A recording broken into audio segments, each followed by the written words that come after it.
So guys, Peter Obi has come again with another strong message to Tinubu. The question remains, does he even listen? I mean, is Tinubu listening to all these advices? So guys, take a look at this. So much we can do with this country. Let people stop wasting everybody's time and put these young people that are giving us problems in terms of criminality out of poverty, and you reduce criminality. The more you put people out of poverty, the more you reduce criminality. It's a simple. People make it look difficult. Yes, Peter Obi is saying that good governance is no rocket science. But you know, most times these politicians make leadership to appear as if it's a very tough job for them just because they lack creativity. Nobody is thinking. I mean, the leaders of this country, they are not thinking, and that is why Nigeria is where it is today. So guys, I want you to take your time and listen to what Mr. Peter Obi said during this occasion where he was invited by leadership to give this speech. Just take a look at what he said.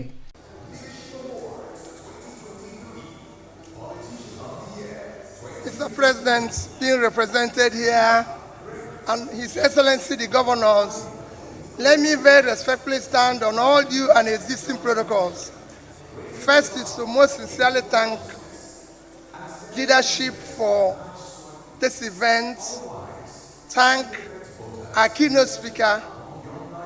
Thank you very much for that wonderful presentation. And I thank all that are gathered here.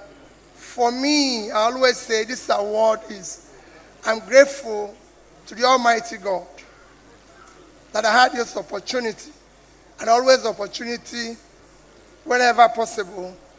I've said it this every day. I am not desperate to be president of Nigeria. I'm desperate to see Nigeria work. I'm desperate to see Nigeria fight poverty. And I listened to what the keynote speakers said today. And you could see it in my tweet yesterday. We have no reason being part of poverty in the world, especially in the North. The North have no reason to be poor. We will make more money in this country from agriculture than we make from oil any day, anytime. Because it's happening everywhere. I read yesterday that Ukraine is giving Nigeria grain. Ukraine is at war. The whole of northern Nigeria is 268,000 square kilometers. Ukraine is 603,000 square kilometers. They have no reason to give us grain because we have the land. Where are they giving us grain? Because 60% of their land is cultivated, 60% of our own is uncultivated. And the people even say it's for Northeast. I might be governor of Niger State is here. Niger State can feed Nigeria. Niger State can feed Africa. Niger State is occupying 76.3 thousand square kilometers of land.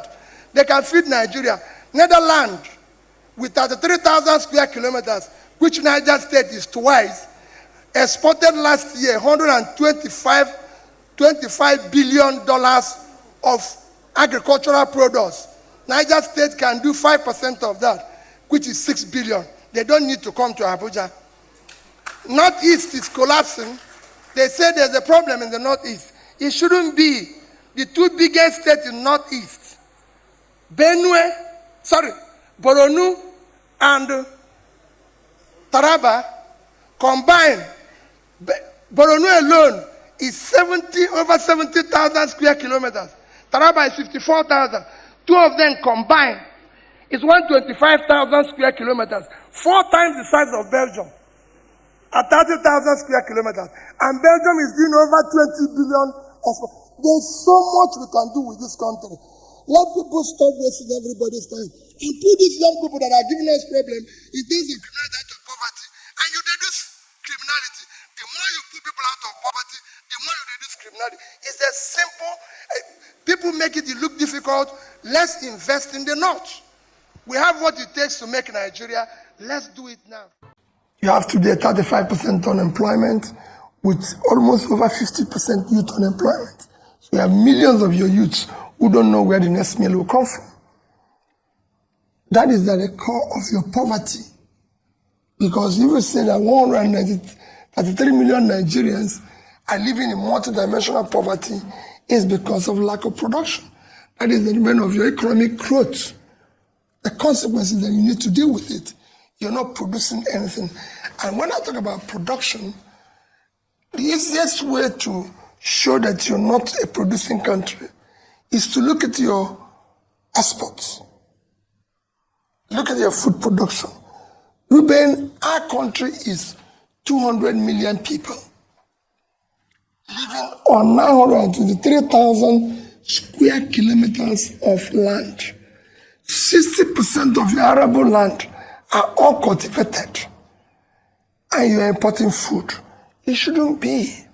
India is 1.4 billion people living on 3.2 million square kilometers of land. They're able to feed themselves and export agricultural products. You live almost on 1/3 of their land, and you're 1/7 of their population. So you have more land for agriculture. So we need to deal with issues. Cultivated land in the north is our biggest physical asset.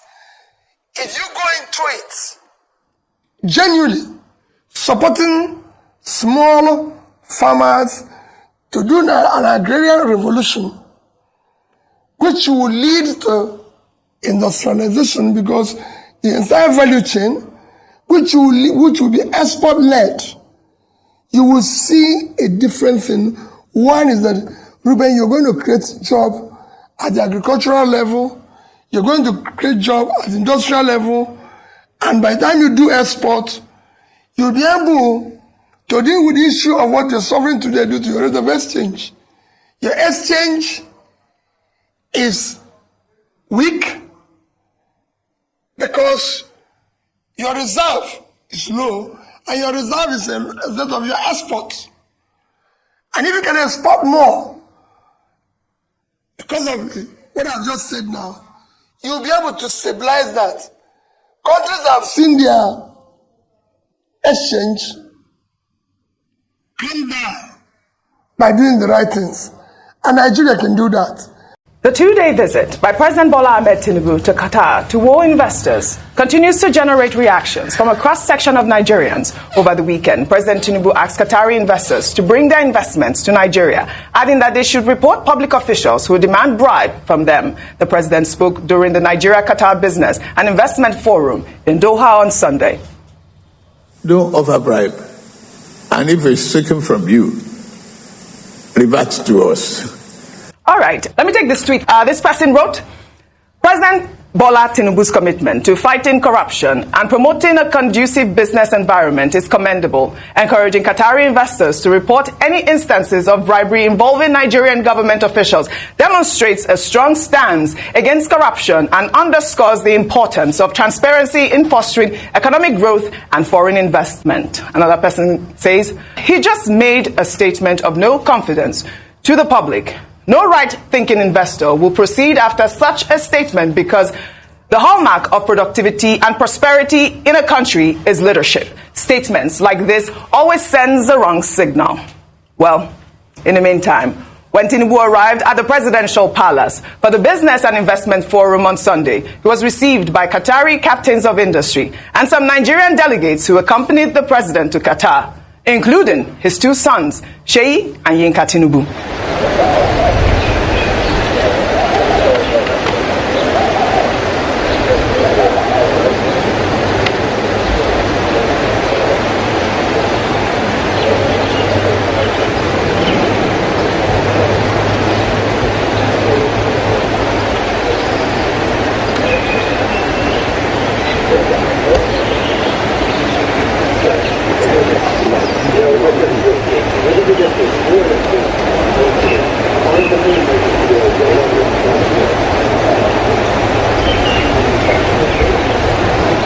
We see Sheyi and Yinka Tinubu there. People are asking, what portfolio do they hold?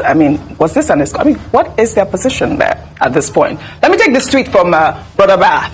He wrote, Nigerians must stop Tinubu from taking his sons, Sheyi, for official state matters. It is dangerous. 1. Why are Nigerians keeping quiet while Bola Tinubu mess Nigeria with impunity?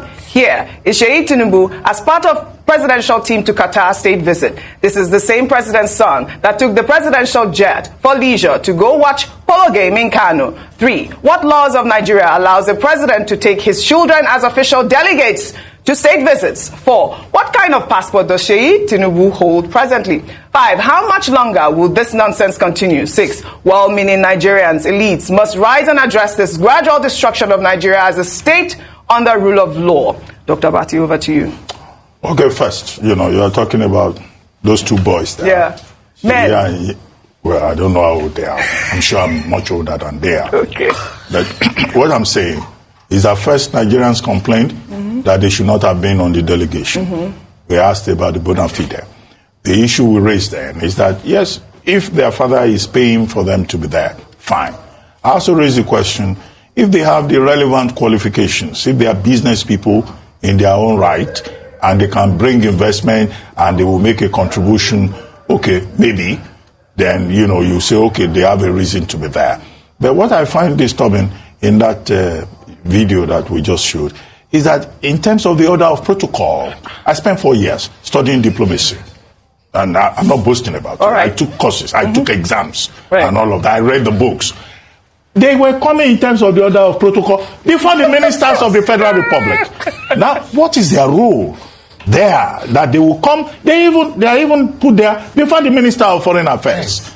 Who is going to explain that protocol arrangement, to us as Nigerians? And then further, may we begin to ask, what do the president's children, what do they do for a living?